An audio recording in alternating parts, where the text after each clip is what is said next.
Hi, this is Marisha Trembetska, and Happy New Year. Obviously, everyone's now thinking, thank goodness it's New Year, and also everyone's thinking, New Year's resolutions.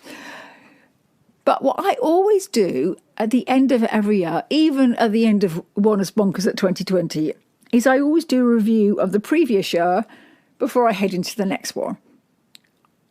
There's a huge amount of business management productivity techniques and understanding about how to be a better business person if you look at the lessons you can learn from what has gone before. So, for example, every time I do a tour or take my show somewhere, I always take time at the end to go, what went right, what went wrong? And that's what I do at the end of every year. So this is a little exercise for you to have a go at. If you're not listening to this at the end of the year, you can do it now and just take it back to a period that makes sense, be it last 3 months or indeed the whole of 2021. I always ask myself the following 3 questions. 1, what were my biggest achievements in the period? So what in 2020 for me did I achieve? What am I glad that happened? They don't need to be singing and dancing ones. Sometimes managing to keep a roof over my head is a pretty amazing thing. The noise is a cat, in case you're worrying.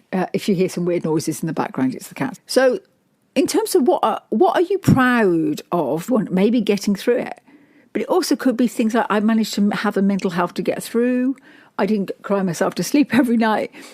It's not just about big monetary successes. It's mental health successes. It's maybe you got projects forward to a certain level. I had been saying for ages I was going to get my Love Your Creativity, my previous first podcast, loveyourcreativity.com. I started in 2013, and I had said for a couple of years, let me get it started again, because I stopped it a few years ago. And at least this year, starting in March, I got this podcast back up. So I'm proud of that. I haven't put bells and whistles on, in terms of numbers and achievements and... Sorry, it's dogs.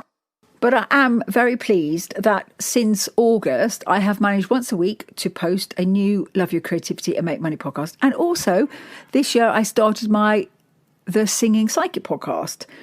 And again, since August, there's a new episode every week of that as well.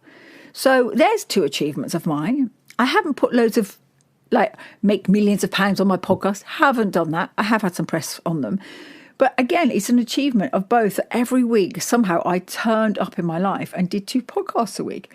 I've had friends of mine do amazingly on TikTok. I've had friends who've managed to get fitter. I haven't. So list all your achievements and those things that you did well. Maybe you made yourself amazing dinners. Maybe I once spent 2.5 hours making a cornbread once. I have to say that's both an achievement, it was amazing, and B, a disappointment, because quite frankly, that's never going to happen again. It was good, but not 2.5 prep good. But I digress.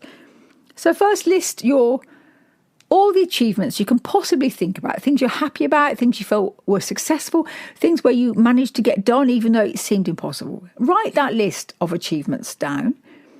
I'm a great believer in paper and pen, but you can type it if you want.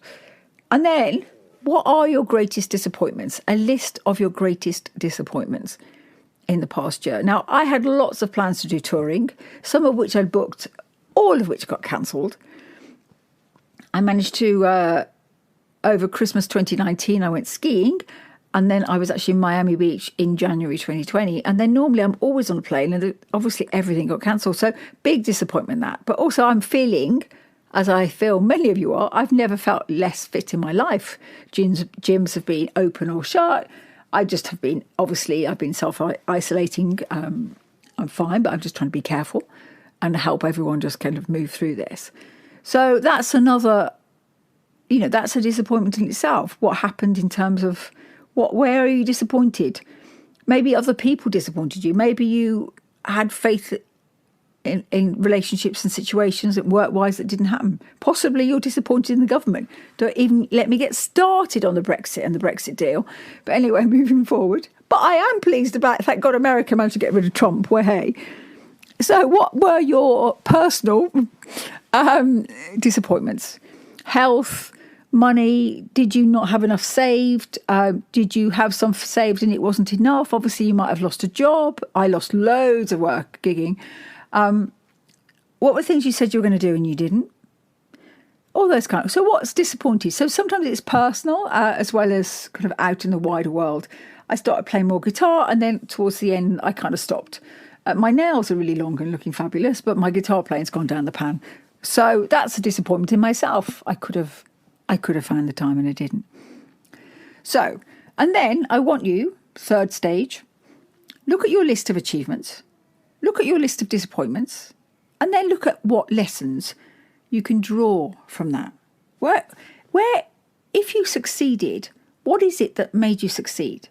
It's not always luck. It's often maybe a bit of luck and a lot of work. Where did you keep turning up? What are the secrets to your successes? And equally, if you failed or if there was a disappointment, what is the lesson you can learn? Where is it that you could have done different things to have made things better? Either in the past when you didn't know about COVID, I accept that. But also, I could have absolutely gone running every day and I didn't.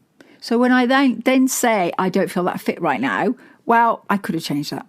So it's not a stick to beat yourself with. It's about looking at what lessons can I learn that I can take forward into 2021, both in terms of what made me successful, where I had successes, what did I do? So for me, every week, without fail, I made 2 podcasts a week. I stuck to my guns, and even though sometimes on a Sunday afternoon I was feeling super lazy and really did not be wanting to make another podcast, I just turned up. Equally disappointing, what lessons, what happened when you didn't get what you wanted? And I had promised myself I was going to get my Love Your Creativity book out, get your art in gear. I got so luckily busy in December doing some work and stuff that I just didn't, although the book was largely done, I just didn't find the extra itching and energy just to get it over the line. It'll happen. But again, I could have started earlier, made more moves early in the year, so therefore I would not have been so rushed in the end. So what are the lessons, both positive and negative? Write them down, have a think, and then finally read through all the lessons that you've drawn from both your achievements and disappointments and pick 3 of them and write them down as lessons to take and learn and really imbue into your life for the next period in 2021. And how you, obviously there's a lot of language about how you coach goals, but these are lessons.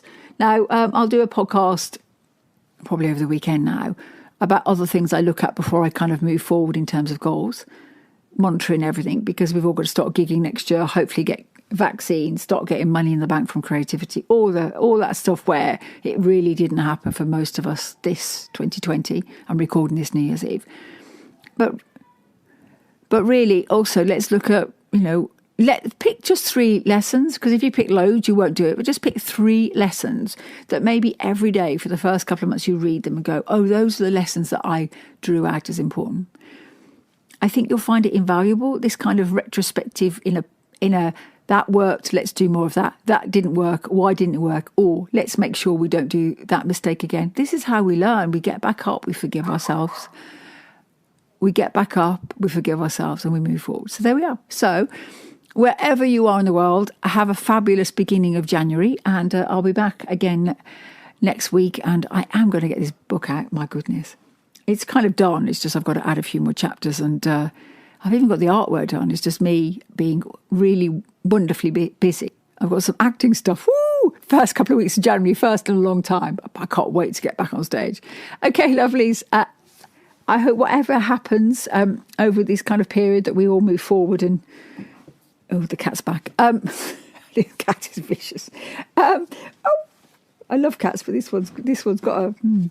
She jumps on me in the middle of the night and eats... What? Anyway, so I'll be back talking about how we can set goals creatively and how I move my life forward, if it's helpful. Hopefully it will. But anyway, have a think about that. List of achievements, list of disappointments, list of lessons learned you can draw from that, and how we can then imbue it next year. Because all the business tech and business psychology and motivation shows you that it's by doing more of what works and doing less of what doesn't that really, this constant ability to reflect and move forward. I do at the end of every show run or I do this, I look back at what's happened. So it's just really valuable. Okay, so have a great one. My name is Marisha Trembetska, and this is for my Love Your Creativity and Make Money podcast.